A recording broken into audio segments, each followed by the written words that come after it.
आकार ग्रासियेला काळे अवघाती आकार ग्रासियेला काळे अवघाती आकार ग्रासियेला काळे अवघाती आकार ग्रासियेला अवघाती आकार ग्रासियेला काळे अवघाती आकार ग्रासियेला काळे अवघाती आकार ग्रासियेला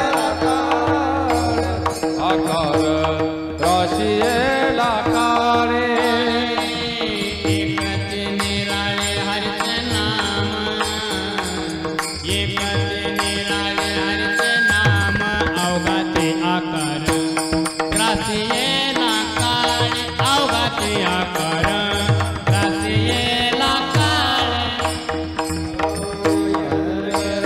हरिचे नाम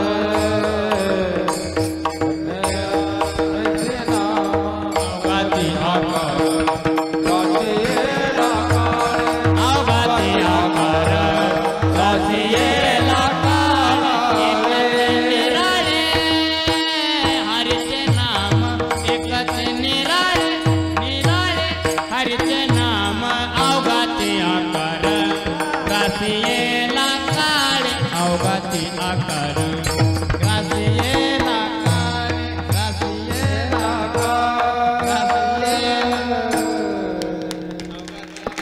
ग्रासियेला काळे एकच निराळे संपूर्ण जगात काळाची सत्ता आहे पण देवाच्या नामात म्हणून आमच्या देवाचं नाम अलौकिक लौकिक जगाला देवाच्या नामाचं महत्त्व कळत नाही म्हणून देवाचं नाम अलौकिक काळाची सत्ता देवाच्या नावात चालत नाही म्हणून देवाचं नाव अलौकिक आणि तिसरा निकष पंचमहाभूता देवाचं नाव अडकत नाही म्हणून आमच्या देवाचं नाम अलौकिक पंचमहाभूता देवाचं नाव अडकत नाही मला वाटतं आपल्याकडे इतिहास आहे बघा संदीप बाबा इतिहास शिकवला जातो शाळेमध्ये देवाचं नाम कसं व्यापक बघा कसं अलौकिक पंचमहाभूतात अडकत नाही ते कसं अडकत नाही आपल्याला शाळेत इतिहास शिकवला जातो पृथ्वीपेक्षा पाणी 10 पट व्यापक पाण्यापेक्षा तेज 10 पट व्यापक तेजापेक्षा वायू 10 पट व्यापक वायूपेक्षा आकाश अनंत पटीने व्यापक आहे आकाशापेक्षाही गगनाहून निवाड नाम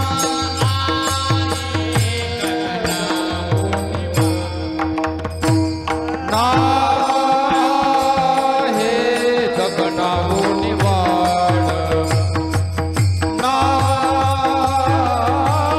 हे गगनाहून निवाड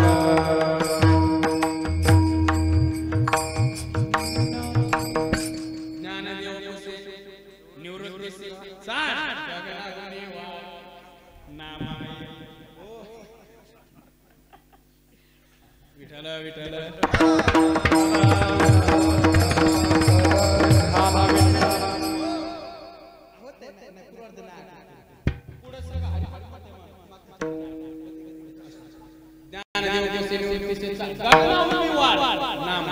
म्हणजे पंचमहाभूता देवाचं नाव अडकत नाही म्हणून देवाचं नाम अलौकिक बरोबर जसा देव अलौकिक तसेच संत जसे संत अलौकिक तसंच नाम बरोबर मग आपलं जीवन एक देवाशी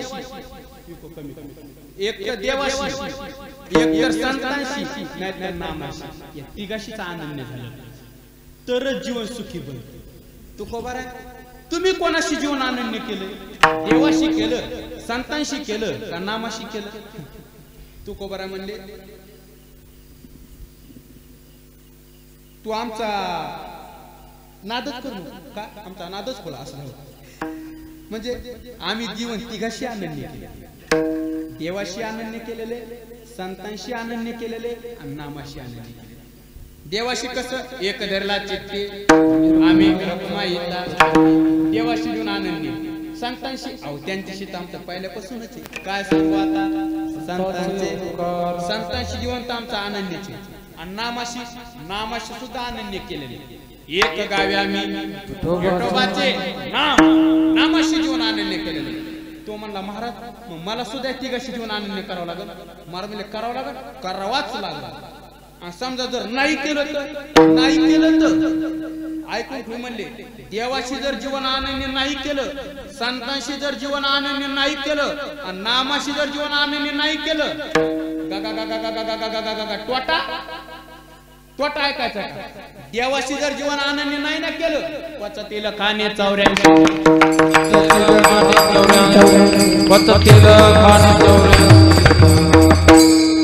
विसरली तया वर झाली आणि पचतील खाणे 84च्या. म्हणून देवाशी जीवन अनन्य झालं पाहिजे. देवाला विसरून जमणार नाही. एक संतांशी जीवन अनन्य नाही केलं तर महाराज म्हणले संतांशी जीवन अनन्य नाही ना केलं तो उद्धारच होणार नाही. उद्धाराचे ठाव नाही भाग्य हिना विनमुख चरणा संतांची. म्हणून संतांशी जीवन अनन्य झालं पाहिजे. तो मला असं आहे का? नाही महाराज म्हणले तसंच येते. हो समजा नामाशी जर जीवन अनन्य नाही केलं तर माझा तोटा. महाराज म्हणले जर नामाशी जर जीवन अनन्य नाही केलं तर तुझ्यासारखा पापी तूच. नामासे विनमुख तो नर पापिया हरे विना धावया न पावे कोणी.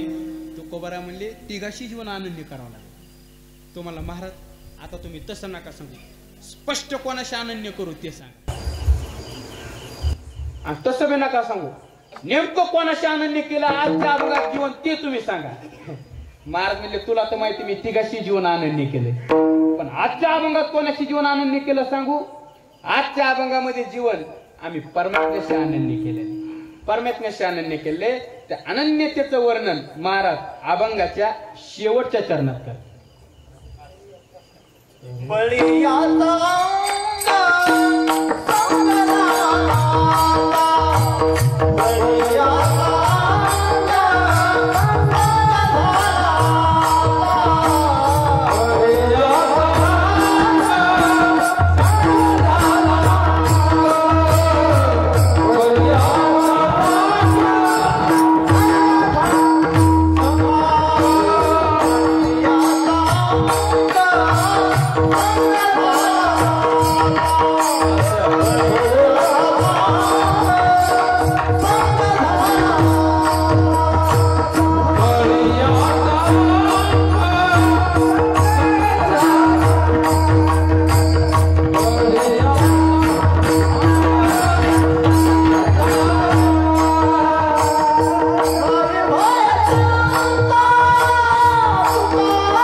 नाही भय चिंता तुका म्हणे.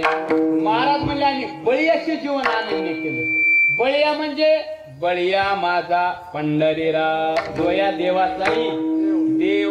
आम्ही त्याच्याशी जीवन अनन्य केले. बळीयाचे अंकित आम्ही झालो बळीवंत. आम्ही त्याच्याशी जीवन अनन्य केले आणि त्याच्याशी जीवन अनन्य केलं ना आता मागच फिरणार नाही. अभंगाचं पहिलंच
आचने माता न फिरे माघारी बैसले शेजारी गोविंदाचे. महाराज म्हणले बळीयाचा अंग संग झाला ना आता मी मागच फिरणार नाही. आचने माता न फिरे माघारी आम्ही माग फिरणार नाही. परमार्थाच्या पथाला लागलोत ना आता मागच फिरणार नाही. हा अभंगच विराणीच्या बैठकीवरचा आहे. विराणी आता काय जेवढे आपल्या संतवाङ्मयामध्ये गोपी भावाचे अभंग आहेत ना तिचे 3 प्रकार करावे असं आपल्याकडे सांगितलं जातं. पहिला टप्पा आहे विरहिणी, दुसरा टप्पा आहे विहरणी आणि तिसरा टप्पा आहे विराणी. विरहिणी कोण? जी परमात्म्याच्या वियोगात अत्यंत संतप्त झाली आणि जिच्या चित्ताचा विषय केवळ परमात्मा आहे ती विरहिणी. आता ज्ञानोबराची विरहिणी गोडे पण आवडली. जागृती जागृती जागृती पुसे साधने पुसे साधने पुसे साधने कवन बोलिले अंगणी कवन बोलिले अंगणी कवन बोलिले अंगणी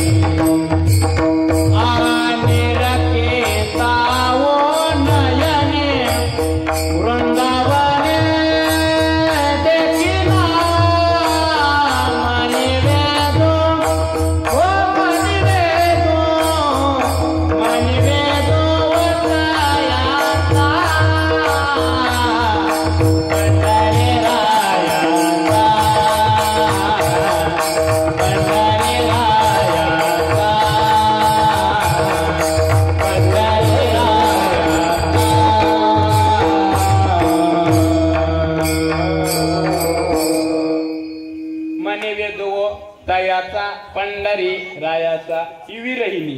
विरहिणी वेगळी विहरणी वेगळी. विहरणी कोण? जिला परमात्म्याचा सहवास मिळाला आणि परमात्म्याच्या सहवासात राहून जी भक्तीचा अतिउच्च आनंद लुटायली ती विहरणी. नित्य हरेचे या समागमे बाई नाही देखील ते सुख भोगू देई किंवा नाही देखील ते मिळे भोग सुखाचे सोहळे ही विहरणी. आणि तिसरी विराणी. विराणी म्हणजे जे आपल्यामध्ये परमात्म्यामध्ये येणारे प्रतिबंध स्वतःच्या बळाने झुडकारून लावती तिचं नाव विराणी. विराणी. आणि आजचा जो अभंग आहे तो विराणी प्रकरणातला. विराणी प्रकरणातला विराणी म्हणजे वीरता बळ. क्षेत्र कोणता असू द्या अंगात वीरताच लागते, ताकदच लागते, बळच लागते. ज्याच्या अंगात बळ त्याला संसारात किंमत आणि ज्याच्या अंगात बळ त्यालाच परमार्थात किंमत. तो म्हणता संसार झालं बापा परमार्थात कोणतं बळ लागतं? आता परमार्थात सुद्धा बळ लागतं. श्रुती मातेनं दारातच पाठी लिहिलेली आहे नायम आत्मा बलहीन लभ्यते. हा परमात्मा बलहीनाला प्राप्तच होत नाही म्हणून परमार्थात बळ लागतं आणि संसारात बळ लागतं. संसारात बळ त्याच्या ज्याच्या अंगात बळ त्यालाच किंमत.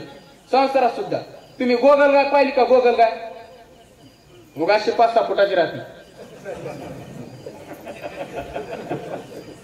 गोगलगाय पाहिली ना केवढी असते? गुलाबराव गोगलगाय गोगलगाय केवढी असते का नाही?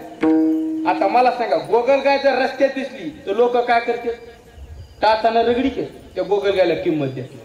आणि गोगलगाय एवढा दुसरा किडी पा त्याला असा पाठीमागून आकडा आहे.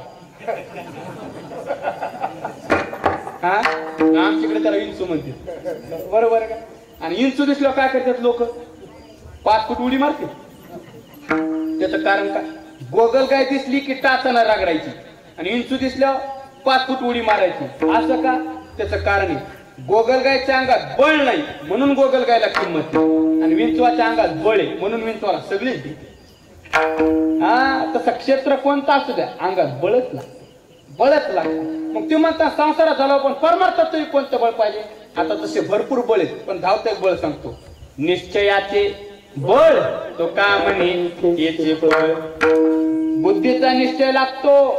बुद्धी निश्चय आत्मज्ञान. ज्ञानोबा म्हणतो बुद्धीचा निश्चय लागतो म्हणून तैसे सद्बुद्धी ठेकुटी म्हणू नये. हा ज्ञानोबारांना विचारा बुद्धी. ज्ञानोबा म्हणले बुद्धीचे वैभव अन्य नाही तुझे एक केशव राजे. बुद्धी सामान्य नाही. मधल्या आळीला एक बाईल फिरे, तिजला साधा मग पडेल पुरे, नाहीतरी पाठलोबा तिची पळील गुरे, म्हणून पिंगळा महाद्वारी बोले बोलत. मधल्या आळीला एक बायको फिरे म्हणजे बुद्धिरूपी स्त्री फिरे. मधली आळी कोणती? सूक्ष्म शरीर. पाय आकडा मला सूक्ष्म शरीर, पाय आकडा म्हणलं सूक्ष्म शरीर. ऐका का, मधली आळी म्हणजे सूक्ष्म शरीर. सूक्ष्म शरीरामध्ये एक बायको फिरे म्हणजे बुद्धिरूपी स्त्री फिरे. तिजला साधा म्हणजे बुद्धीचा फायदा करून घ्या तुम्ही. ऐका ऐका ऐका ऐका, ज्यांनी बुद्धिरूपी स्त्रीचा फायदा केला आज त्याला मोठ्या पदावर आहे. भांडे घासणारीचं पोरग महाराष्ट्राचा द्वंद्व उपमुख्यमंत्री होतो. कशामुळे? बुद्धिरूपी स्त्रीचा फायदा केला. मोलमजुरी करून खाणारीचा मुलगा महाराष्ट्राचा मुख्यमंत्री होते. कशामुळे? बुद्धिरूपी स्त्रीचा फायदा करून. लांब जाऊ द्या, चहा ऐकणारा माणूस आता कशाला बोल, बरोबर आहे, पूर्ण देश चालवतो. कशामुळे? बुद्धिरूपी स्त्रीचा फायदा केला. म्हणून तिजला साधा, बुद्धी सामान्य नाही महाराज. म्हणून मधल्या आळीला एक बायको फिरे. आणि त्याच्यापेक्षा जास्त वरल्या आळीला तुम्ही सावध राहा. वरली आळी म्हणजे स्थूल शरीर. इथं सावध राहा. वरली आळी प्रत्येकाला भेटत नाही. वरली आळी म्हणजे स्थूल शरीर, प्रत्येकाला भेटत नाही. आपल्याला भेटली ना, सावधच राहायचं आपण. आणि सावध होऊन काय करायचं? मंदिरात बसून पत्ते करायचं. सावध होऊन भजनी लागा, देव करा. सावध होऊन भजनाला लागायचं. बरोबर आहे.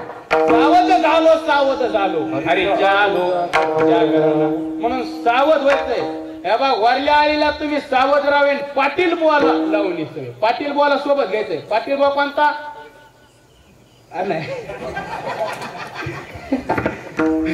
मानाजी पाटील देळगावीचा. या मानाजी पाटलाला सोबत घ्यायचं. त्याला सोबत घ्या. आणि याला सोबत नाही घेतलं तर काय होईल? चिठ्ठी येईन बा, मग पडेल ठावी. चिठ्ठी म्हणजे कोणती? या चिठ्ठ्या नाही आपल्या मामाचं पत्र हरवले हे कोणाला, या चिठ्ठ्या नाही. चिठ्ठ्या कोणत्या? यमाचं यमदंड, बैसतील माथा. चिठ्ठ्या येतात बघा यमाच्या. माणसाला चिठ्ठ्या येतात पण माणसं चिठ्ठ्या वाचतच नाही. इकडे बघा, इकडे बघा. माणसाचा ऑक्सिजन होणं आणि त्याच्यातून माणूस वाचणं ही एक यमाची चिठ्ठीची.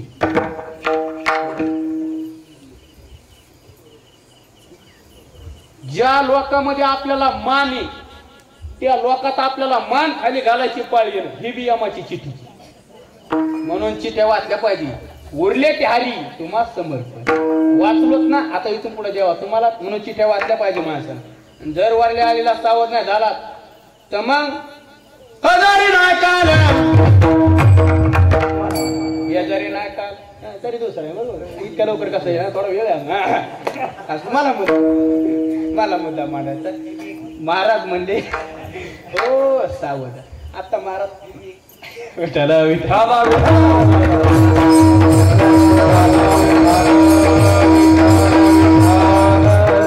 हो, हा आपलं बुद्धीचं चालू होतं.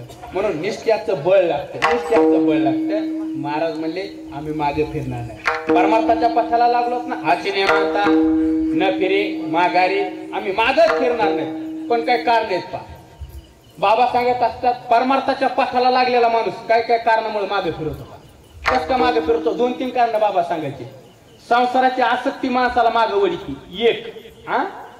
दुसरं कारण परमार्थात आल्या मनुष्य कंटाळा किंवा उतावळा झाला की मागे फिरतो 2. आणि तिसरं कारण सांगायचे परमार्थात आल्या लोकांना निंदा केली आणि ती ऐकली की मनुष्य मागे फिरतो 3. 3 कारणामुळे मनुष्य मागे फिरतो. पहिलं कारण संसाराची आसक्ती. संसार माणसाला मागे वळीतो बा परमार्थाला लागल्या.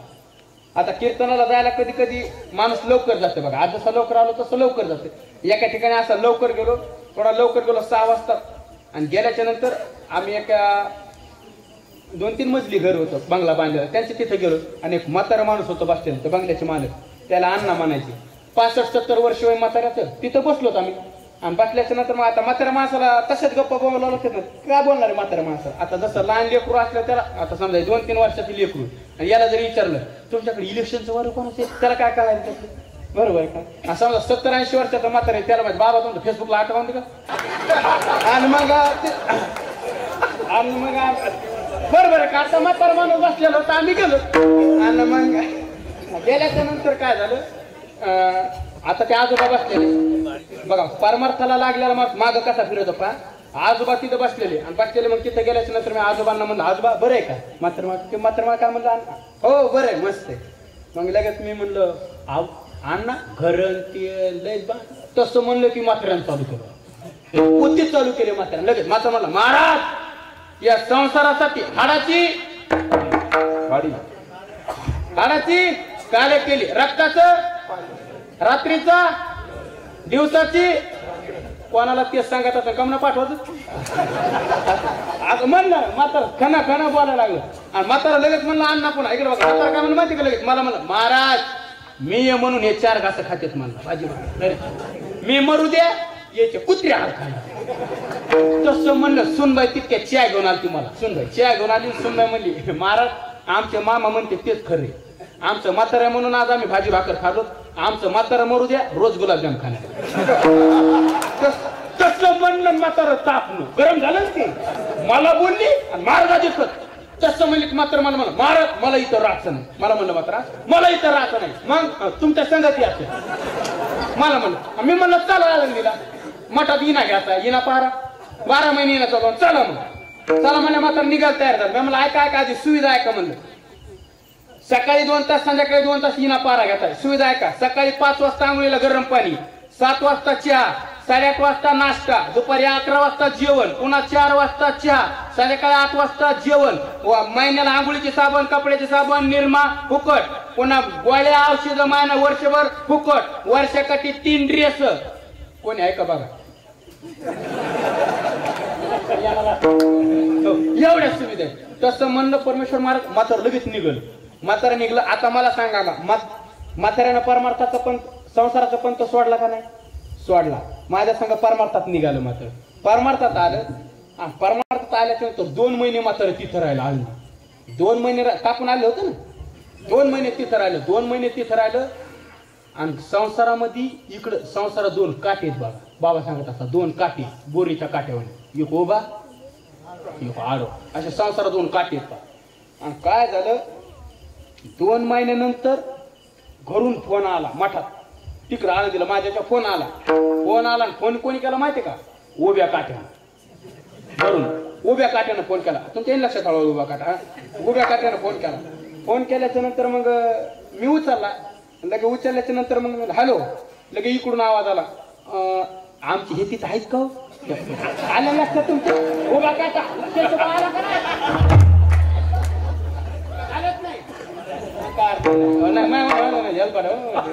बाजू फिरायला आम्ही सोबत तुम्हाला जाऊ द्या नाही काय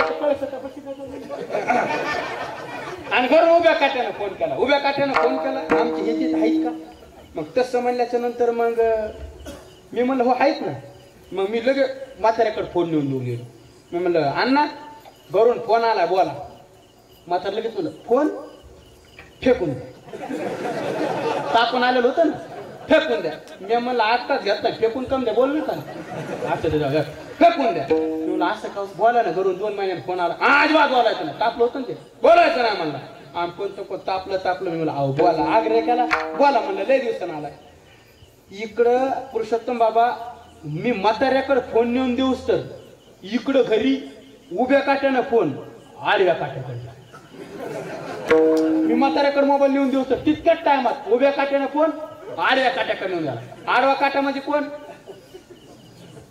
ना तू लेकर लहान लेकराकडे द्याला आणि म्हातारा तिकडून तापून होतो ना तापलं होतं म्हातारा येत म्हणला हॅलो काय बोल म्हातारा म्हणलं तिकडून आणि इकडून कवळा आवाज आला लेकराचा आजोबा तुम्ही घरी कवा येणार येते तसं म्हणणं मग निघून गेलंय तेव्हापासून मला आज म्हणलं होतं मी येणार इथं ना इथं येणार म्हणून तर येणार आहे म्हणून पण अजून बी दिसा नाही मला मला तो मुद्दा नाही मांडायचा मला सांगा म्हाताऱ्यानं संसार सोडून परमार्थाला आलं का नाही आलतं ना पण पुन्हा मागं का आलं संसाराची आसक्ती माणसाला मागे होती हे कारण संसाराची आसक्ती मागे होती या जाऊ द्या म्हातारा राहता तुकोबराच्या गाठीत एक म्हातारी ती बी म्हातारी अशी पंढरपूरला जात नव्हती बाया म्हणायच्या अगं मंजुळा चल ती म्हणायची आले असते ग सोजर पण लईच काम आहे लईच काम आहे. तिला संसारच सुटत नव्हता पण बायानं आग्रह करून तिला काय चल म्हणल्या दिंडी निघाली बुवा निघायची यशी पस्तर जायची वापस यायची. आवाज आलेली पंढरपूर वेशी पासून आली घरा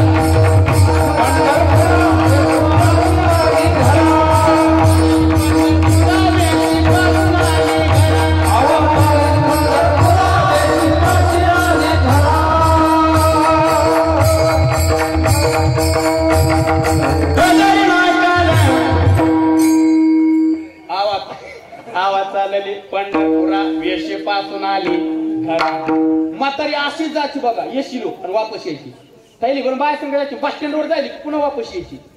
सुना लगेच म्हणजे सुनबाई आई परिस्थिती गे सुने बाई नको वेचू दूध दही सुनबाई आई काय आत्या मी येऊस तर अजिबात दूध दही अजिबात काही इकायचं नाही पाय. ती म्हणली ठीक आहे आत्या तसं म्हणायची निघायची म्हातारी पुन्हा जाते. आवाज आलेले पंढरपुरा पुन्हा बस स्टँड पर्यंत जायची आणि परत मागे यायची. परत मागे आली लगेच सुनबाई माझी सुनबाई आई काय माझ्या हातीचा कलवडू माझं वाचवणी नको फोडू.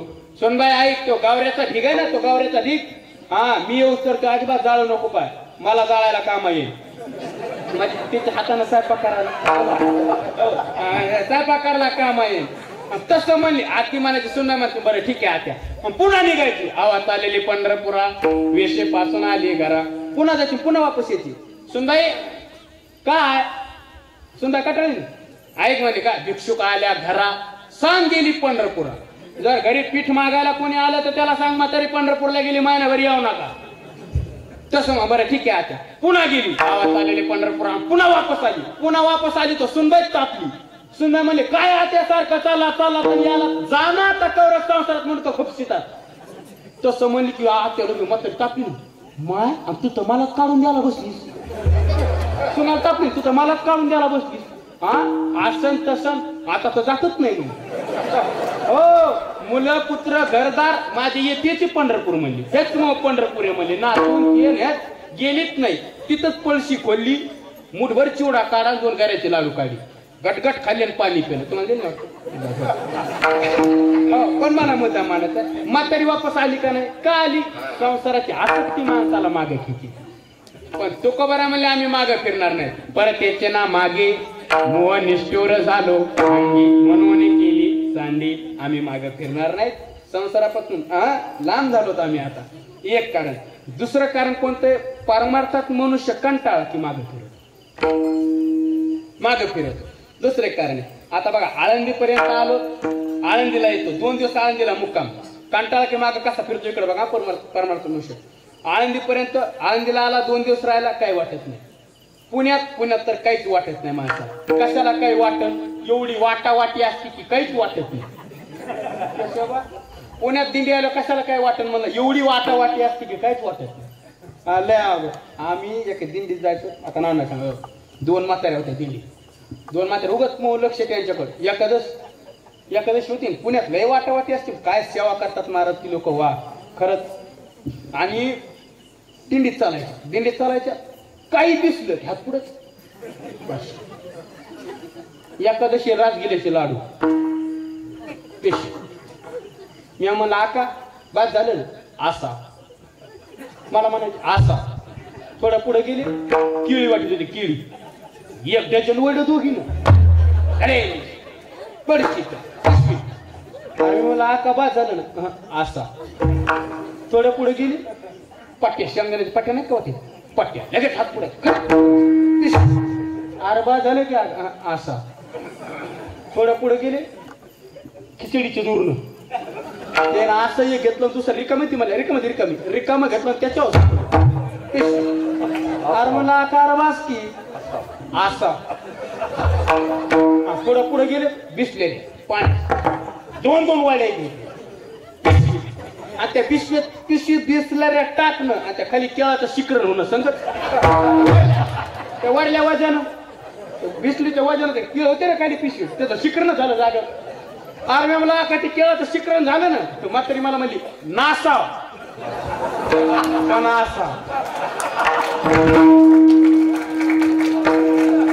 मला म्हणली नासाव पण असा अरे कमाने म्हणलं तू उगाच खैली भरली बघ पिशी चट भरली परमेश्वर बा आणि पुन्हा एकमेकीला म्हणतात बघ ना ज्ञानेश्वर महाराज उगाच म्हणले का पुण्याची गणना कोण तुझा मत आता काय तुला असलं जाऊ आणि मग पुण्यापर्यंत काहीच वाटत नाही माणसं बरोबर पुरुषोत्तम बाबा पुण्यापर्यंत काय वाटत नाही दुसऱ्या दिवशी घाट चढतो कारण पुण्यात 2 दिवस विश्रांती घेतली मग घाटाला एवढं काय कंटाळते माणूस पण एवढं काय थकत नाही पण थकला सासवडला आलो 2 दिवस सासवडमध्ये एवढं काय वाटत नाही सासवडमधून जेजुरीला आल्या मात्र थोडा कंटाळतो चालायला कंटाळतो जेजुरी पण पुन्हा राहतो काय नाही कारण दुपारी वाल्याला जेवायला जावं लागते वाल्यापर्यंत आला पुन्हा काहीच नाही पण वाल्याहून खाली लोणंदला आला की बाबा बाबा बाबा ती पडशी ते ना असा चलतच येतो आला की लगेच ती पडशी घेणं रावटीत फेकणं स्वतःला लगेच म्हणतो रामभाऊ पायाला कशी उरपाटीच गोळी आली तरी हो का तुम्ही बघायचा अनुभव घ्यायचा रामभाऊ म्हणतो मग तो काय म्हणणं आहे आता मला असं वाटतं आता काय करतो पाय इथून जेजुरीला जातो तिथून एसटी करून गावाकडे जातो आणि डायरेक्ट पंढरपुरात येतो मला मग माणूसच्या पार मारतात कंटाळा माग पण तुकोबारा म्हणले महाराज म्हणले आम्ही कंटाळणारच नाही देव भक्ती आम्ही केली सांडोनी आम्ही कंटाळणार नाही देवानं आज दर्शन दिलं ठीक उद्या दिलं ठीक शता एका तरी जन्माच्या शेवटी कृपाळवा पोटी येईल दया आम्ही अजिबात हे करण्यात आणि उतावळा झाला मनुष्य की मागे फिरवतो पण काय झाले आम्ही उतावळेपणा करणार नाही आणि परमार्थात उतावळेपणा चालतच नाही तुका म्हणे येथे नचले तातडी प्राप्त काळ घरी आले तातडी चालत नाही म्हणून म्हणले हळूहळू चाला तातडी आणि बघा परमेश्वर महाराज परमार्थ हा धीराचा शिपा अधीराचा नाही जे जितक्या धीरानं येतंय ते तितकं जास्त काळ टिकत उतावळेपणा कोण नेवा बाबांचे वाक्य हे धीराचाच परमार्थ आहे आक्रोड नावाचं फळे बघा आक्रोड झाडाला 60 वर्षानं येतंय आणि 100 वर्ष टिकत टमाटे 3च महिन्यात येते हो आणि 3च दिवसात बघा पुन्हा परमार्थ धीराचाच आहे बरोबर मार्ग दिले आम्ही उतावळेपणा करणार नाही वाट बघत बसणार पायी प्रसादाची वाट यावी दोन या पण माग फिरणार नाहीत म्हणून हाचीने माता न फिरे माघारी आम्ही आता मागात फिरणार नाहीत का बैसले शेजारी गोविंदाचे आता आम्ही मागात फिरणार आम्ही गोविंदाचे शेजारी बसतो आम्ही गोविंदाचे शेजारी गोविंदाचे म्हणजे पिक्चर मधला गोविंदा नाही हो परमात्म्याचे शेजारी परमात्म्याच्या शेजारी म्हणजे सुखाच्या शेजारी पवळे सुखा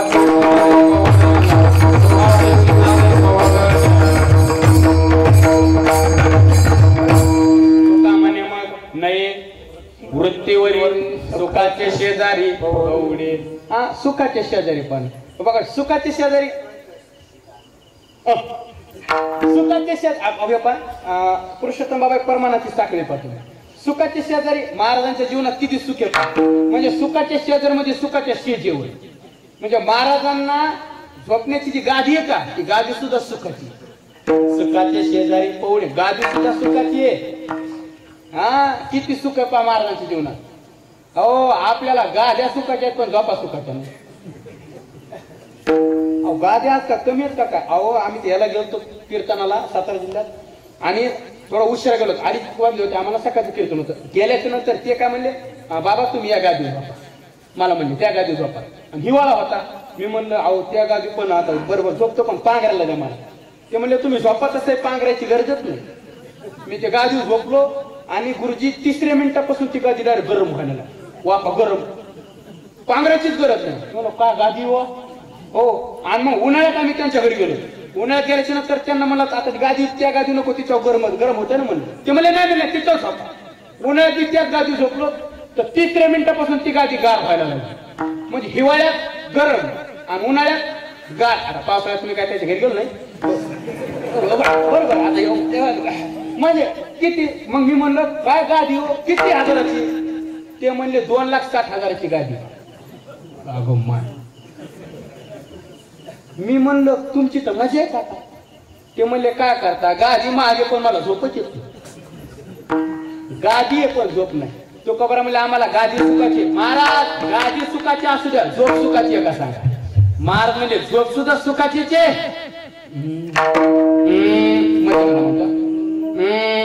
सुखे मिने जलोगा शून्य तारोनी तेथे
माझ्यासाठी नाही, या दोघांसाठी टाळीवाद. सुखे मी निजलोगा शून्य सारणी काय वाद काय हे नाही. आणि कौतुक करायचं इतकं थोडे, पण कसं मी जरा नवीन आलेलो म्हणून मला वाटतं काय बोला. नाही बरोबर गमत होती वाटिण्याच्या बाबतीत. आता काय सांगू घडल्यापासून सांगू का. मला सांगा परमेश्वर बा, समेच्या अगोदर ताण संपन्न योग्य का अयोग्य. अयोग्य बरोबर. बरं समेच्या पुढे जाणं ताण अयोग्यच. ताण बरोबर समेवच संपली पाहिजे आणि ते पापाजाला कळाली पाहिजे. मी एका पापाजाला विचारलं सम कुठे, तो मला म्हणला तुम्हाला कुठं पाहिजे.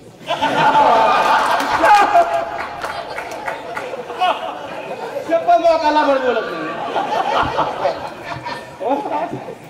तुम्हाला कुठं पाहिजे किती आवड आहे. कौतुक करावं तितकंच वागायचं थोडंच.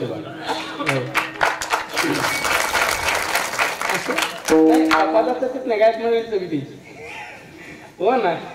नाही आणि गायक मंडळीकडे सुद्धा तिन्ही गोष्टी असणं महत्वाचं.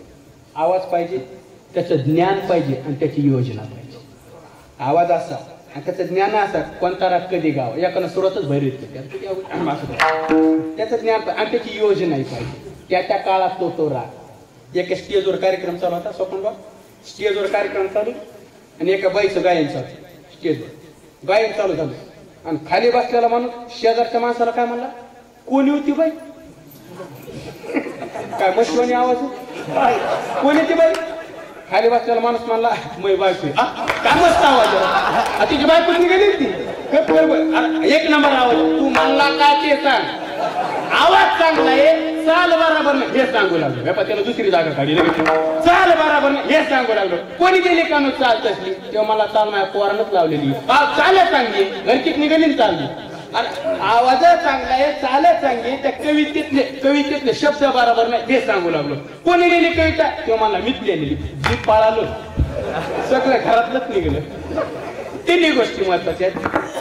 सगळ्यांकडे सगळे कलाकार नाही गुणवान मंडळी महाराज. विठाल विठाल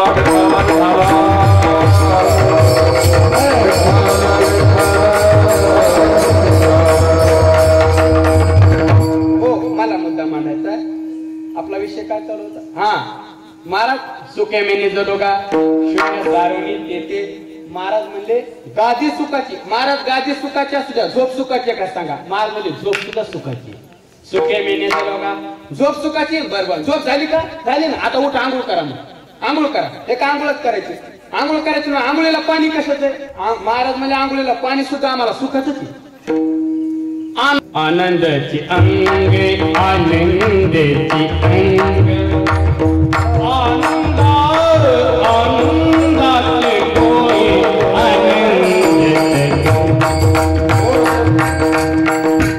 मला बी जास्त गायची सवय नाही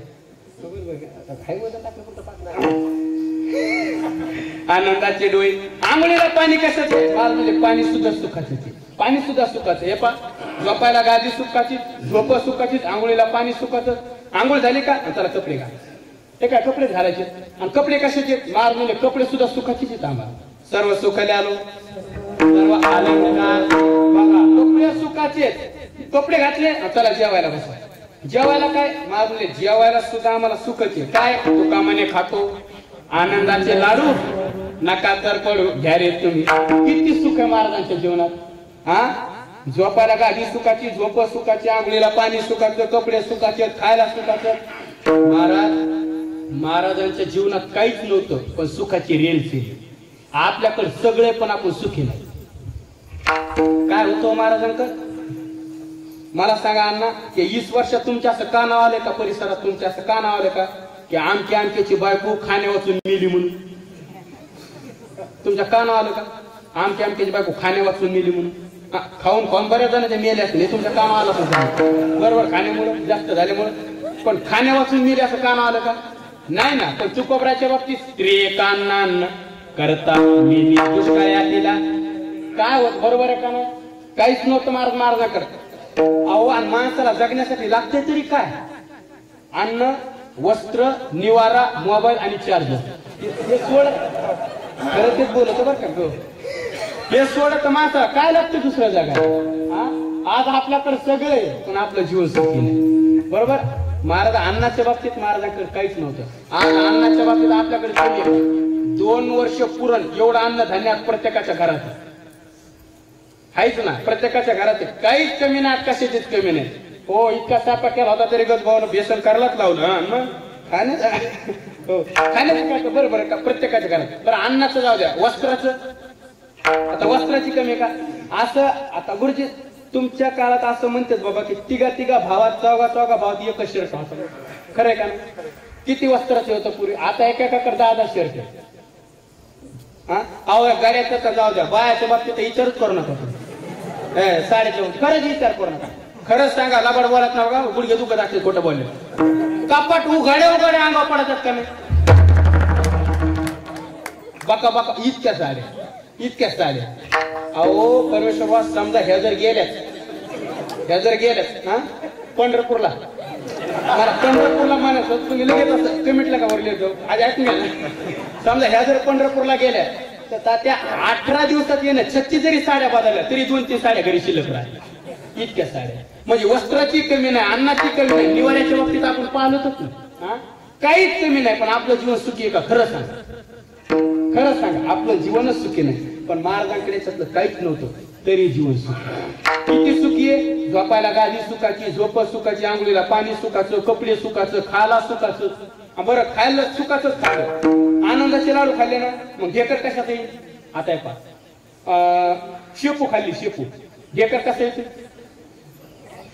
करपट येणार का नाही भाजीचा आंबा खाल्ला ढेकर कसा आंबट जाणार का नाही मोसंबी खाल्ली ढेकर आंबट जाणार जसं खाल्लं तसा ढेकर तू खाणार आहे तुम्ही आनंदाचे लाडू खायचे मग ढेकर कशात आहे मारवले ढेकर सुद्धा आनंदाचा येतात ती ढेकर आनंदाचे हरिहर ढेकर सुद्धा आनंदाचा खाण्याच्या बाबतीत बी खाण्याची लय गंमत असते बघा ते अण्णांचे प्रमाण ऐकलेले 2 बाबांच्या मुखातून अण्णा म्हणायचे विद्यावाचस्पती जगन्नाथ अण्णा म्हणायचे पंक्तीतले पदार्थ काय का असे असते निश्चित तोंड खावळ्यापुरती एकदा आले पण येतच नाही निश्चित तोंड खावळ्यापुरते काय पदार्थ असे असते कटाळ येतो माणसाला तेच त्याला 2 प्रमाण द्यायचे अन्न कोणते काय काय पदार्थ असेच एकदाच येते पुन्हा येतच नाही.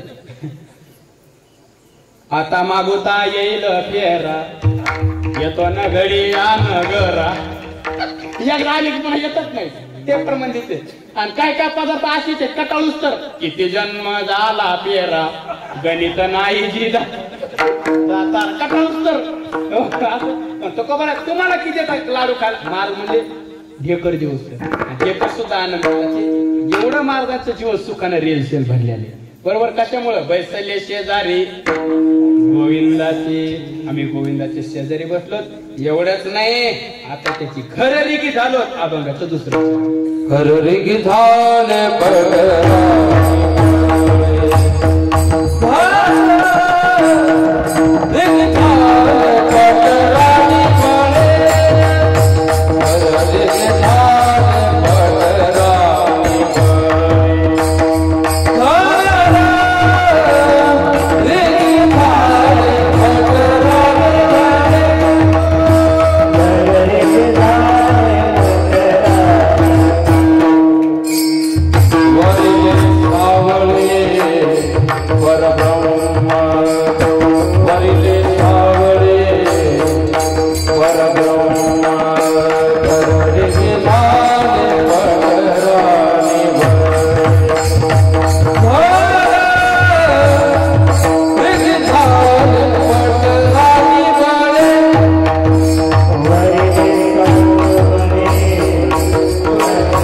खरेदी झाले पट्टाराने बळी वरिले सावळे परब्रह्म महाराज म्हणजे आम्ही आता त्याची घरेरिकी झालो.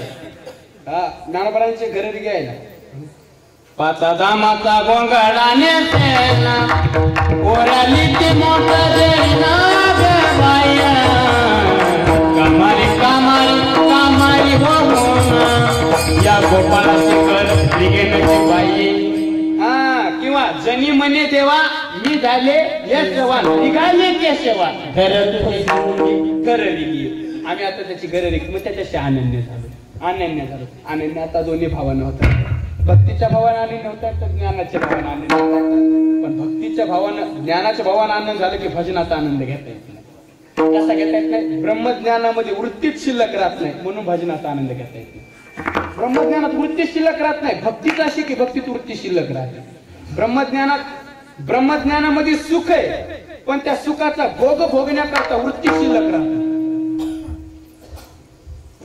वृत्ती शिल्लक राहत नाही. ब्रह्मज्ञानात सुख आहे पण त्या सुखाचा भोग भोगण्याकरता वृत्ती शिल्लक राहत नाही. म्हणून तो तुकोबारामध्ये नको ब्रह्मज्ञान आत्मस्थिती भाव मी भक्त तू देव ऐसे कर. ज्ञानाच्या गोष्टी मला सांगूच नको तुकोबारामध्ये. ब्रह्मज्ञानाच्या गोष्टी मला सांगू नको हे फक्त तुकोबारांनीच म्हणा बरं. हा ज्याचा हरिपाठ सुद्धा पाठ नाही त्याची कामं नाही. महाराज म्हणजे ज्ञानाच्या बाबतीत सांगू नको. का सांगू नको? तेव्हा कशाला सांगतो ज्ञानाच्या बाबतीत? ज्ञान माझं स्वरूपच आहे ना सर्वात्मक. पण माझी हिरोनी नेतो कोण? अरे ब्रह्मज्ञानाची अवस्था मला प्राप्त आहे. ज्ञानाच्या बाबतीत सांगू नको. करायचं असेल ते एकच कर मी भक्त तो देव कारण भक्तीतच वृत्ती शिल्लक राहते. म्हणून ते माझे हरी वृत्ती राहो म्हणले. राहो आता ह्याची घ्या राहो म्हणले. माझे चित्त तुझे पायी राहे ऐसे करी काही राहू म्हटले. सदा माझे डोळे जडो तुझे मूर्ती रकुमाईच्या पती. इथं मला जरा गंमत वाटते. तू का बरं सदा माझे डोळे जडो तुझे मूर्ती रकुमाईच्या पती. रकुमाईच्या पती असं कशाला मला असेल महाराजांना? रकुमाईच्या पती बायकोचं नाव कशाला घ्यायचं बस देवाच्या. तो खबर आहे आपण घेतलं काय झालं कसं असतंय. अण्णा ज्याची स्वतःच्या नावानं ओळख तो फर्स्ट क्लास. ज्याची बापाच्या नावानं ओळख तो सेकंड क्लास. ज्याची सासऱ्याच्या नावानं ओळख तो थर्ड क्लास. आणि ज्याची बायकोच्या नावानं ओळख त्याला क्लासच नाही.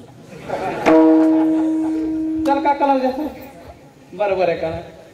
तो का बरं तुम्ही हे कोण केशव महाराज स्वतःच्या नावानं ओळख. हे कोण आमके नाहीत का तेच पोरगे ही बापाच्या नांदवर चेकल का हे कोण फलन काय त्याचा जाव येते का ते आणि हे कोण काही नाही का तिथं नावर काय राहिलं कसा घेतला तो बरं काय रुक्माईच्या पती सोयरी म्हणत असताना भगवान श्रीकृष्णाला जरी अनेक पत्नी असल्या पण रुक्मिणीला पती मात्र एक म्हणून रुक्माईच्या पती किंवा रुक्मिणी माता म्हणजे भक्ती आहे आणि परमात्मा म्हणजे ज्ञान आहे. याची भक्ती याची ज्ञान एक विठ्ठलाची जाण किंवा ज्ञान गिळोनी गावा गोविंदुगा आमच्याकडे सगळंच आहे म्हणून ते माझी हरी वृत्ती राहू आम्हाला ज्ञान नको आम्हाला सांगूच नको मोक्षाचं न लगे मुक्ती धन आम्हाला मोक्ष नको धन नको धनाला म्हणजे धन का नको आम्हाला माहिती आहे त्या धनाचं लय हे कस काय धन म्हणजे वाऱ्यासारखे धन मला सांगा सूर्य सकाळी उगवला होता दाराची सावली कोणी दिसेल राहते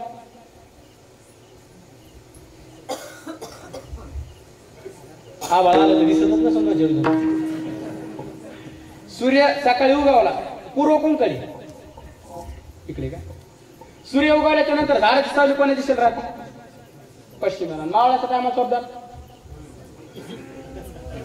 उगवायच्या टायमाला पश्चिमेला मावळ्याच्या टायमाला पूर्वेला तसं या धनाचे गणितच आहे गणितच नाही येतो संपत्तीचे वारे साचू संपत्तीचे वारे साचू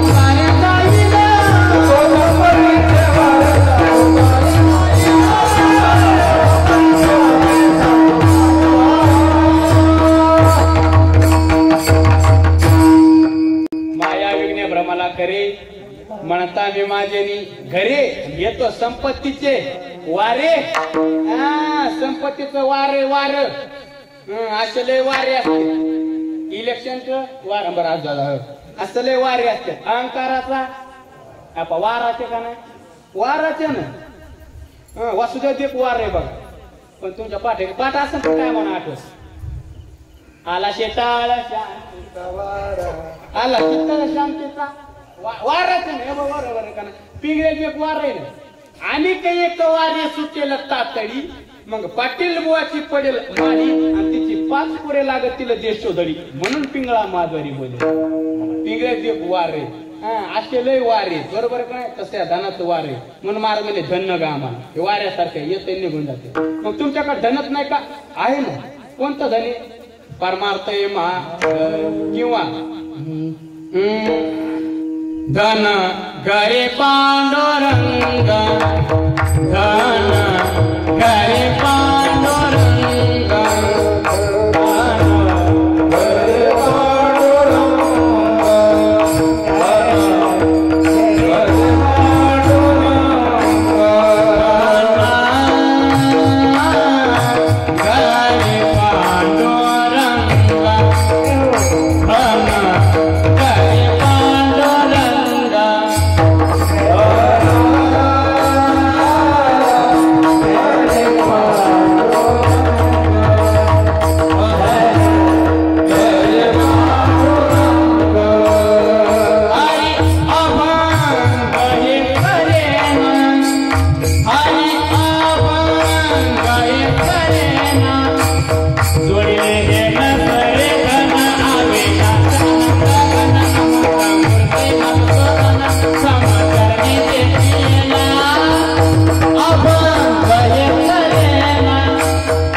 पांडुरंग आमच्याकडे परमार स्वरूपी धन हे धन आहे आमच्याकडे म्हणून लगे मुक्ती धन संपदा सुद्धा संपदा सोळा नावले मनाला असू द्या आम्ही त्याची खरेदी घेतो याच्याबद्दल कशाला असं केलं आम्हाला हो आणि त्या अवस्थेवर गेलो म्हणजे कोणत्या आता दोन्ही अवस्थेवर जातात आता जे सांगितलं ना भक्तीची ज्ञानाची गुरुच्या दोन्ही अवस्थेवर जातात संदीपान भाऊ कसं जाता येतं भक्तीच्या अवस्थेवर गेल्याच्या नंतर आता दिवसाचारी 2 प्रमाण देतो थांबतो भक्तीच्या अवस्थेवर गेलो आणि ज्ञानाची अवस्था कोणती तिथं शब्दच नाही आणि भक्तीच्या अवस्थेवर ज्ञान आहे पण ज्ञान गिळून गावा गोविंद पण आता दिवसाचारी म्हणजे नेमकी कोणती अवस्था तुका म्हणे मुक्ती परलेले नोवरी तुका म्हणे मुक्ती परलेले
ही अवस्था प्राप्त झाली भक्तीनं ज्ञानानं कोणती झाली ज्ञानाने जी अवस्था त्या अवस्थेबद्दल बोलताच येत नाही थोडं तरी बोला ना कसंच बोलता येत नाही त्या अवस्था तिथं शब्दच नाही बोले ना बोलू दे ना शब्दच नाही आपण थोडं तरी बोला ना नेमकी कशी अवस्था प्राप्त झाली नेमकी झाली कोणती अवस्था महाराज म्हणले कोणती झाली सांगताच येत नाही पण सांगतो बर्वे देशावर झालो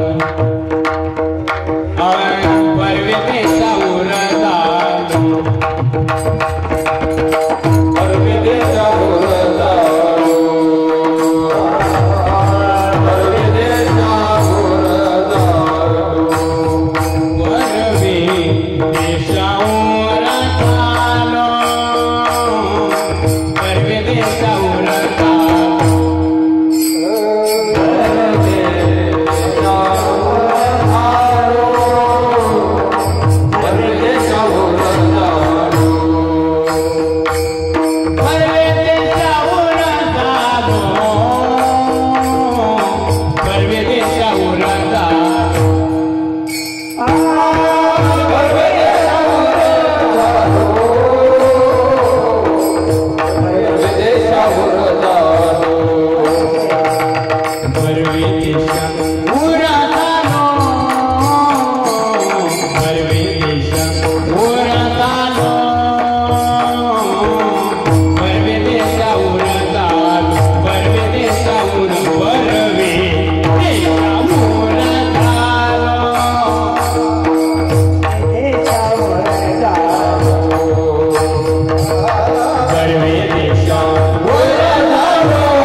बोलावे बोलावे काय बोले त्या अवस्थेबद्दल बोलताच येणार नाही म्हणून विठोबा